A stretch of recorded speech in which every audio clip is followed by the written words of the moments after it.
skin is misbehaving. Anyway guys, welcome to my channel. My name is Fifi, and today this video, really, why am I making this video again?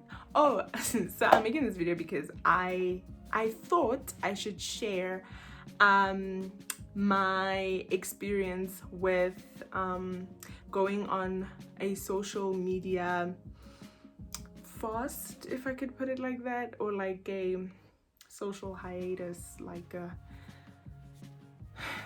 mental health anyway, so sometime in the beginning of the year, sometime in February, actually, yes, sometime in Feb, I decided, you know what, I am quitting social media. Not quitting, but just like detoxing from social media, right?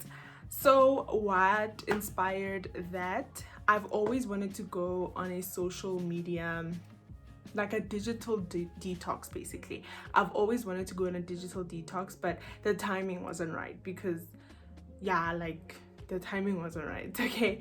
But now I felt like, okay, here's an opportunity for me to get rid of social media and just like get in tune with myself and my mind and life, you know? And yeah, so I decided to try it out.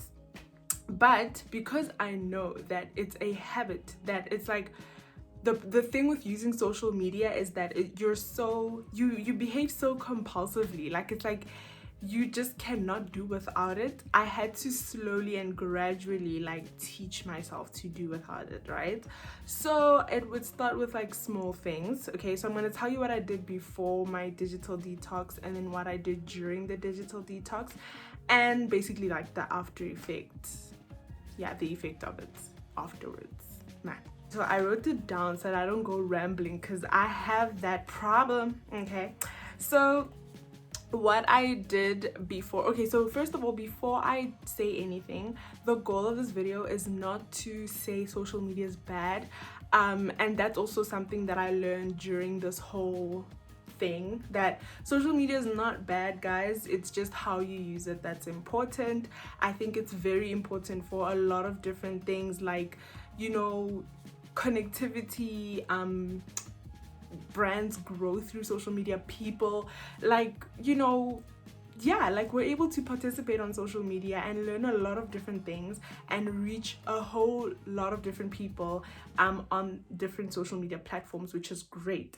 I don't think that's the problem. I think it's just the way it's used that can be problematic. So I don't have a problem with social media just yet. I'm not here to say, guys, social media is bad, quit it. But I'm also here to say it's not really that deep. Like, it's not that necessary for us to have social media as much as we are conditioned to think we do. Yeah, so it really just depends on why you're using social media and how you're using social media. But anywho, let's get straight into the video. So here are some of the things that okay, so I'm gonna tell you what I did before and tell you what I did during and after, okay? So before, the reason I left social media was because, like I said, I've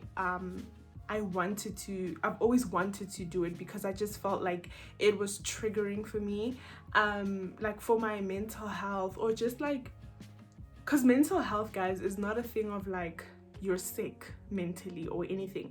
Mental health just means how is the condition of your mind, how is your soul, like how is, because that affects the state of your spirit and your soul, and, you know, at some point your body, and, you know, so for me, mental health just means how's your mind doing, how's your thinking doing, how is your perception of yourself doing, so you don't have to have depression or anxiety or OCD or whatever, schizophrenia, for people to think of you as someone who should be taking care of their mental health. Your mental well-being, mental health just generally is just, yes, there's that aspect, there's the medical aspect of it, but there's also just a well-being side to it, just like how are you doing really, you know?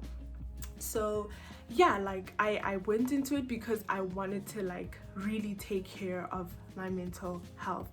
And I felt that because half of my time during the day I spent it on social media, I really felt like this is the one thing that's like taking up a lot of space in my mind.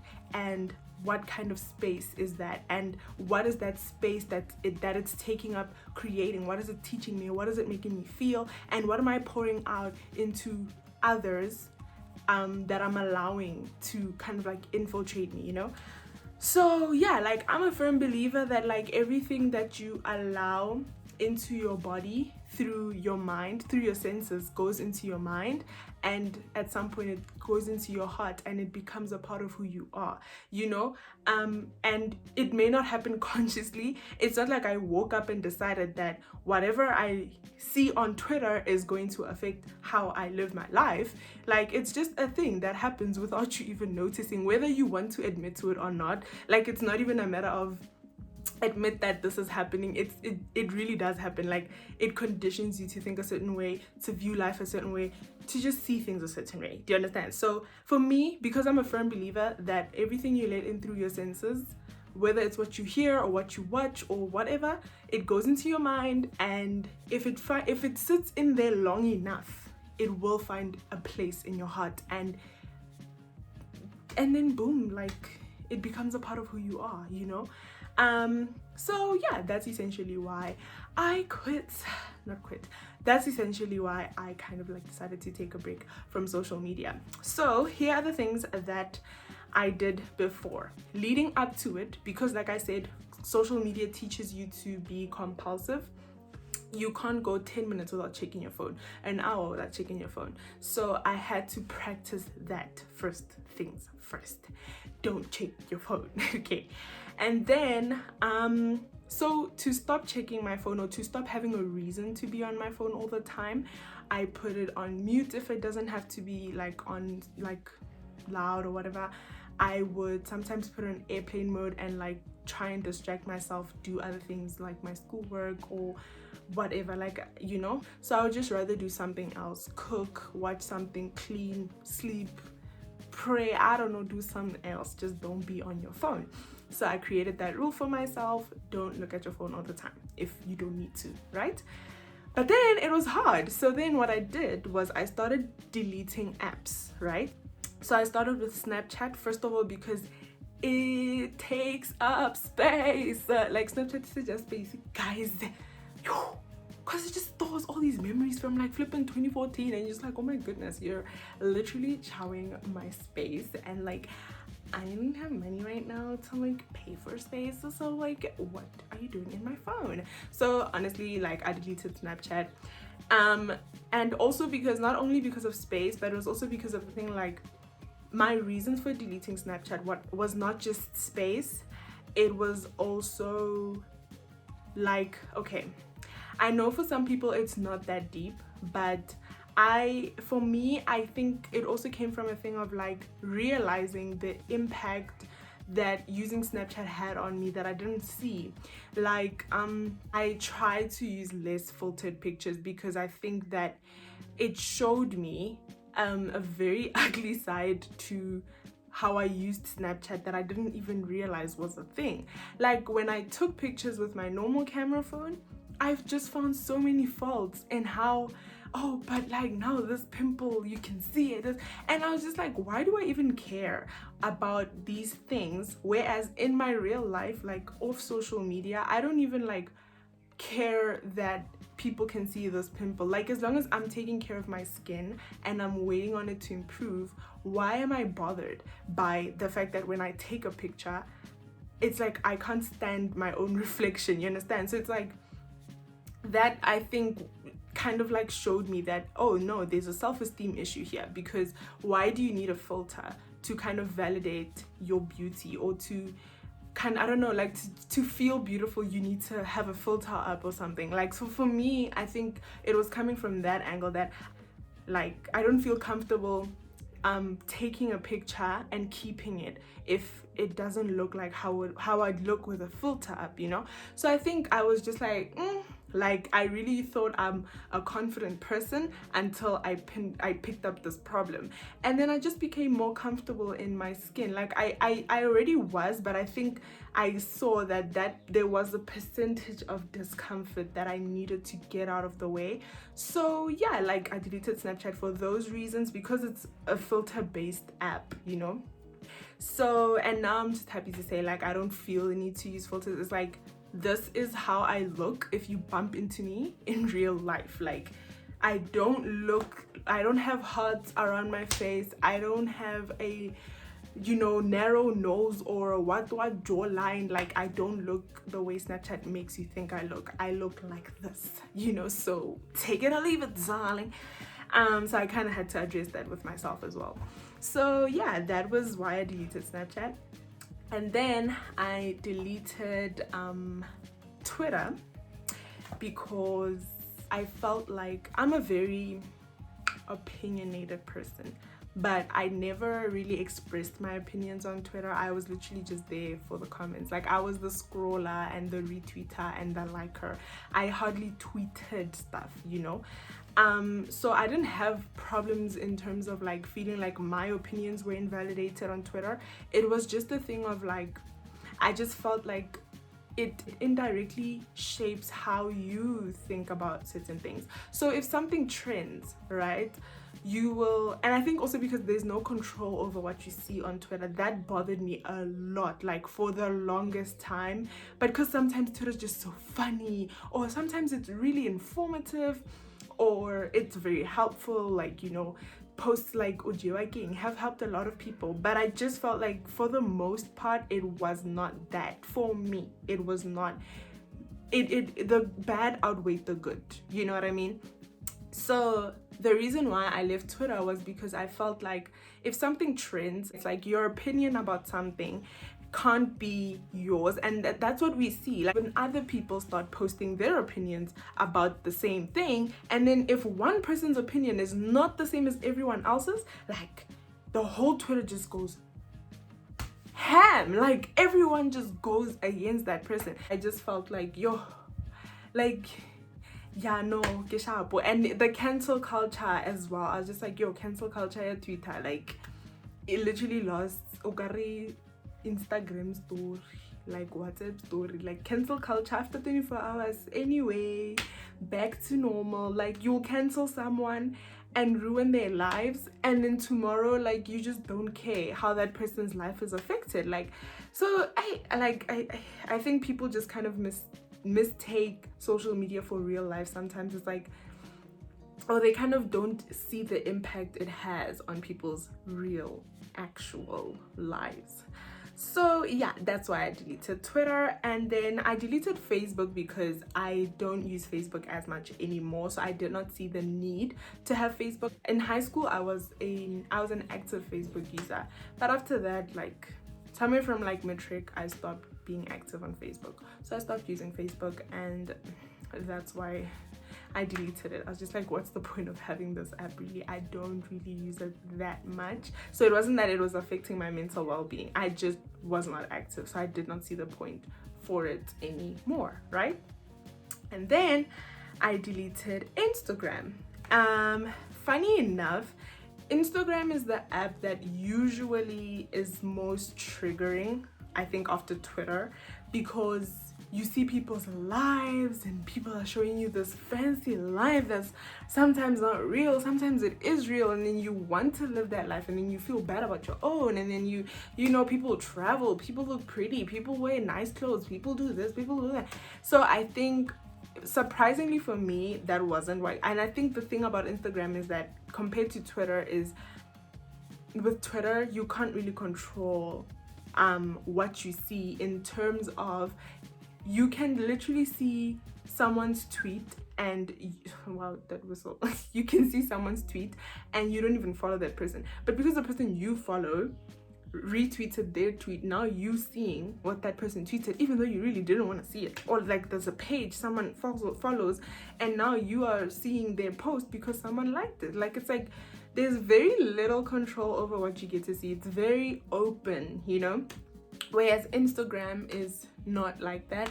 Instagram, you see what you want to see. Who you follow, their feed pops up, unless you go to the explore page, which I hardly do. I literally feel like I go on that explore page 5 times a year. Like, I forget it's even there. I watch stories, and even there I'm selective, like whose story do I want to watch, understand? So for me, deleting Instagram was not a thing that it was affecting my mental well-being. It was just a thing of like, let me just delete all the social media so that this digital detox is effective, you know.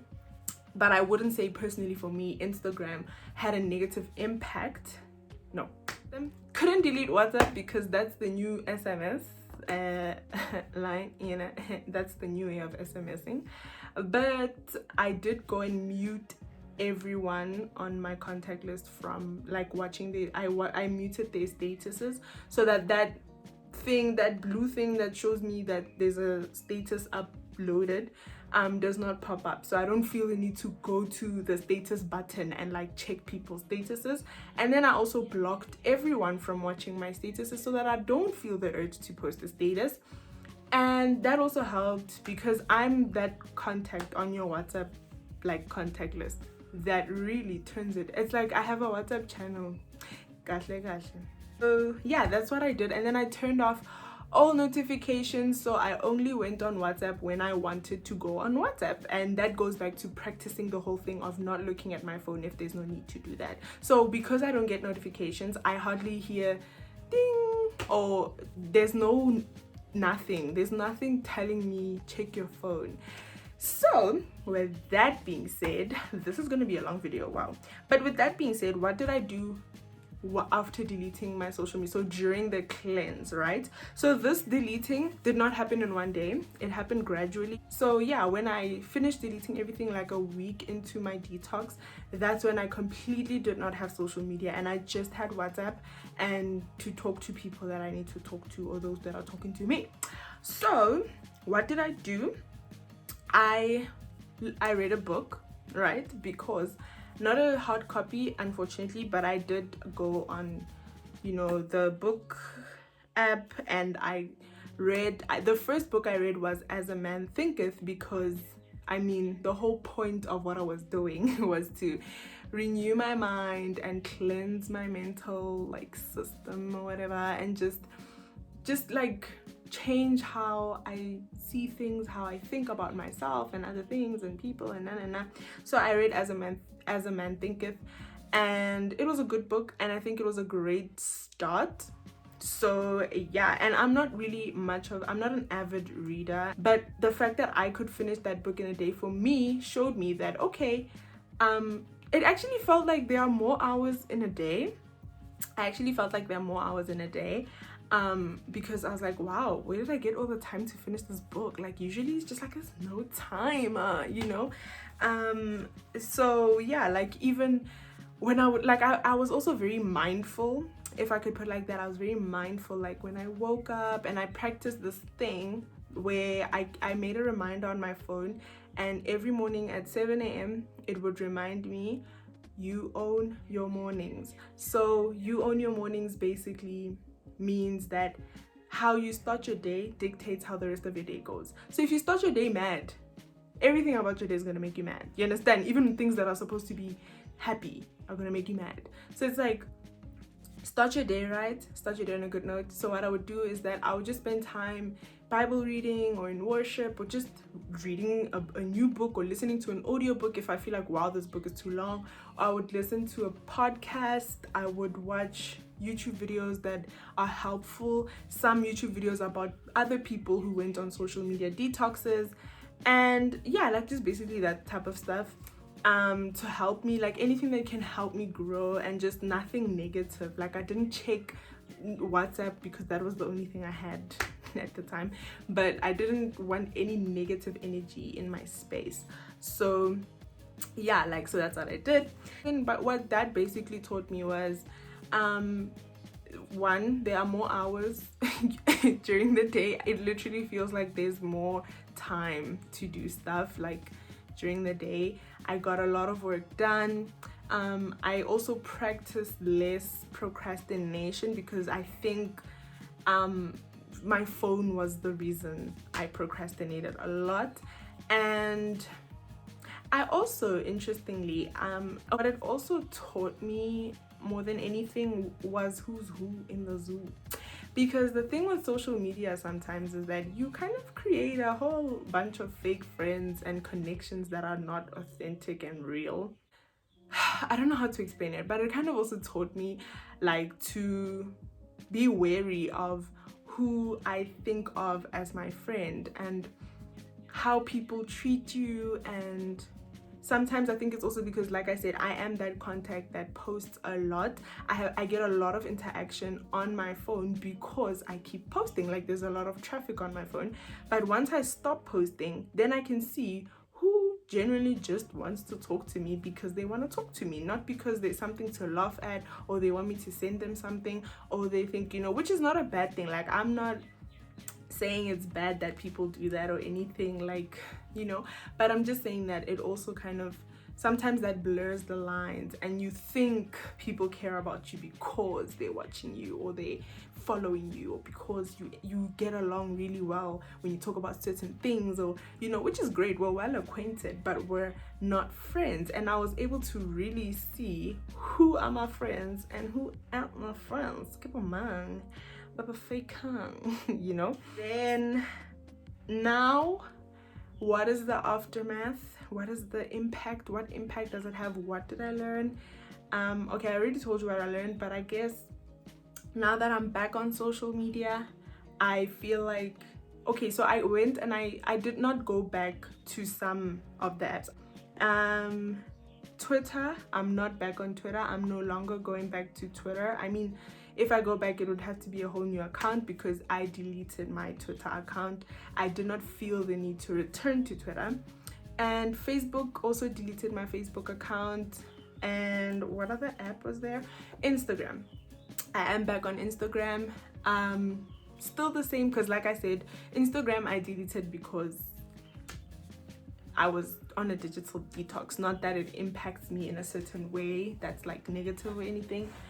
So yeah, and I guess you can say YouTube also counts as social media, but like, even if I see recommendations, I can choose what I want to watch, what I don't want to watch. But I think there's more I learn from YouTube than other social media platforms. And so in terms of being back on social media now, what's different is that I'm not easily moved or swayed by a lot of things. Like, I'm not pressured.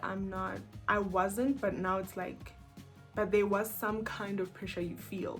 But now it's like there's completely nothing. It's just social media. Like, I'm here for entertainment, entertain you for 2 minutes, and then I'm out, Or I'm here to tell you that I posted a YouTube video, or I'm bored, here's a snap, whatever. But it's not like, it doesn't make me feel like I need to have a certain type of profile, I need to be an influencer. I don't know, like, I don't have that type of pressure at all. So yeah, like, I've changed how I think of social media. And is it really necessary to have social media? I guess if you're like a business owner whose brand could grow through social media, yes. Being a YouTuber, you really do need other forms of, I just didn't think I needed Twitter and Facebook that much, because most of my traffic comes from Instagram anyway. So I kept Instagram. I don't want to be closed-minded, but maybe as time goes, I'll open new accounts and stuff. But for now, no. I'm still okay without the other apps. I think now I'm more in control of what I see, what I hear, and what I just let into my soul, man. Like, And I think the most important thing that I learned going on this digital detox was, one, you don't really need social media, guys. Like, I know it seems impossible. It's like, what world? In what world? Like, this new era and you don't have social media? I know it seems like you need social media to do anything, but I won't lie to you, you don't. You actually can survive without social media. There are different ways that you can get information, that you can get the latest news. And really, social media, yes, it'll tell you what's happening in the world, but it also tells you a lot of things that are like, that you know, I mean, depending on who you are. Like for me, I just felt like, what do I gain by knowing which celebrity dumped which celebrity? Like maybe I won't be the first to know. Maybe I'll only know after 6 months, like that couple broke up. But it's like, okay, but even after 6 months, that information doesn't change my life in any way. Do you understand? So it's like, yeah, like so it also kind of taught me like which public figures should I allow to feed into my life as well, like, you know, and what kind of information do I want to like consume. And I think the most important thing, the fundamental thing that I got out of it was being truly present and happy. I really am happy. Like I'm so much different. Like I used to get so annoyed easily, so anxious, so I would just be down for no reason. And you will not know, it's probably because I read some tweet that didn't mean nothing when I read it, but now it's starting to like knock me down, you know, or whatever, like I don't know. So I think it did my mental health really good. Like I really think that it improved my sense of like my well-being, and just also helping me to like really live in the moment in real life and not live to show people that I'm living. Like sometimes also it taught me that like an action is not, it doesn't happen when you tweet it or when you post it, because people will be like, yeah, like, you know, take care of your mental health, and then right after that the person breaks down, you know. It's like, which is fine, breaking down is normal, but I'm just saying like you're posting this thing and you're making it seem like, when I read it, I think you're mentally well and you've been taking care of your mental well-being. Kanti, you think posting it is gonna make a change, you know.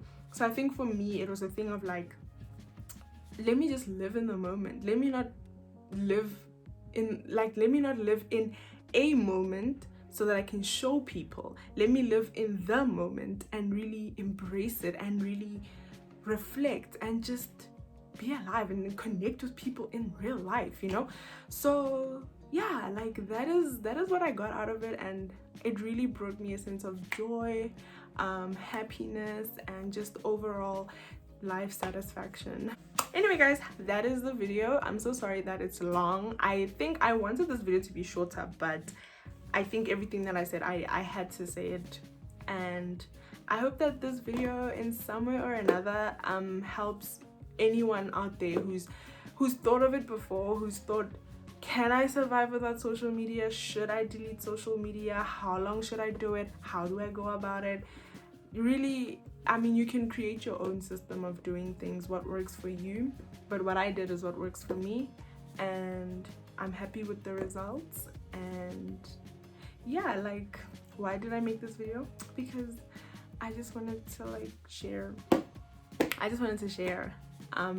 that really, guys, your mental health is really just, it's the most important thing you have after time, of course, because, you know, and I think that it's important that you take care of it, and it's important that you live life and really experience it, because the thing about time is that, the thing about social media is that it really does eat up a lot of our time, whether we are aware of it or not. And when you don't really focus on the things that are happening around you, and you're not mindful and you're not living in the moment, you really miss out on a lot of important elements of your life, like a lot of important things around you and people, you know. There's a lot that you are supposed to be learning at this point. My audience is mostly young people, so this video could be speaking to people of different ages, but mostly just to the young people as well. Like, there's so much that should be happening in your life at this point, and you cannot let it pass you by because you were busy scrolling on your phone, you know. And like I said, I'm not here to discourage you. I'm not here to say don't use social media is bad. No, it's good. Like, technology is fine. I don't have anything against technology and like the improvement it does. Social media has done so much good for people. It's connected us, it's helped us. People get money now because of social media. It's really great. Just use it right is all I'm saying. Just be in control. Take control. Don't let it tell you how to live life. Like, you just set aside time in your life, 1 week, 3 days, whatever. Even one full day is enough to just focus on your mental health and just leave social media alone and see how that works out for you, you know. But if you're out here and you've been using social media and it hasn't done anything to you, that's absolutely great. And that's what I was striving for, to be in that place in my life. So yeah, guys, take care of yourselves, love yourselves, use this time in the lockdown to like learn new skills, to connect with your family, with yourself, with God, with whatever's important to you, you know. I'm sure you've been saying most of your life, yo, I need a break. Here it is. So don't let the opportunity to get this break and embrace it pass you by. Otherwise, it's love and light from me. I will see you guys in the next video. Anyway, guys, bye.